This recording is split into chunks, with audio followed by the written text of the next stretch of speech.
Hello বন্ধুরা, আশা করি তোমরা ভালো আছো। আমরাও ভালো আছি। আর দেখতে পাচ্ছ থালায় কুমড়ো পাতা সাজিয়ে নিয়েছি, আর এদিকে কত বড় বড় করে পনির সাজিয়ে নিয়েছি। আজকে করব কুমড়ো পাতা দিয়ে পনির ভাপা।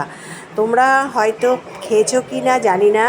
এখানে সব রকম মশলা ব্যবহার করেছি।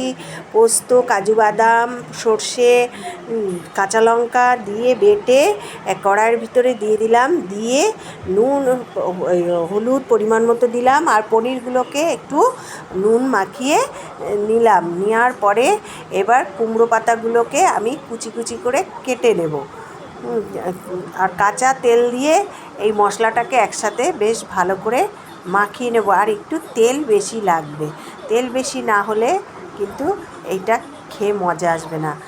তোমরা অনেক তো ভাপা খেয়েছো, পনির ভাপা কি খেয়েছো?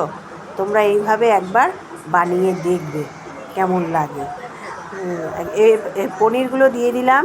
পনিরগুলো দিয়ে এবার কুমড়ো পাতা কুচিয়ে নিয়েছি, একদম কুচিয়ে বেশ ভালো করে সবগুলোকে একসাথে মাখিয়ে নেব। মাখিয়ে নিয়ে একদম পুরো গ্যাস সিম করে বসিয়ে দেবো। তোমরা চাইলে সামান্য একটু হাত ধোয়া জল ব্যবহার করবে মশলাটা যে বাটিতে ছিল সেই বাটিতে, আর খুন্তি দিয়ে এইভাবে, নাহলে হাত দিয়ে যদি করতে যাও তাহলে কিন্তু একদম পনিরগুলো তো ভেঙে যেতে পারে।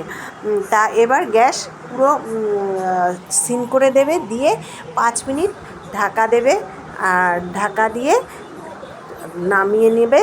নামিয়ে নিলেই দেখবে একদম মাখা মাখাভাবে, দেখবে একদম পনির ভাপা কিন্তু রেডি।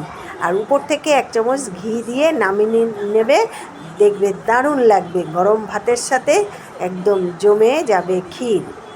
দেখো আমি এখানে বাটার ব্যবহার করেছি, তোমরা অবশ্যই ঘি ব্যবহার করবে। আমার এখানে ঘি ছিল না বলে আমি ঘি ব্যবহার করতে পারি না। দেখো তো ভাপাটা কেমন হয়েছে।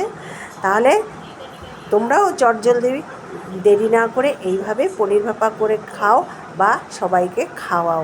আর সেই সাথে আমার চ্যানেলটিকে লাইক, শেয়ার, কমেন্ট ও সাবস্ক্রাইব করে দাও। তাহলে আজকের মতো রাখি বন্ধুরা, থ্যাংক ইউ।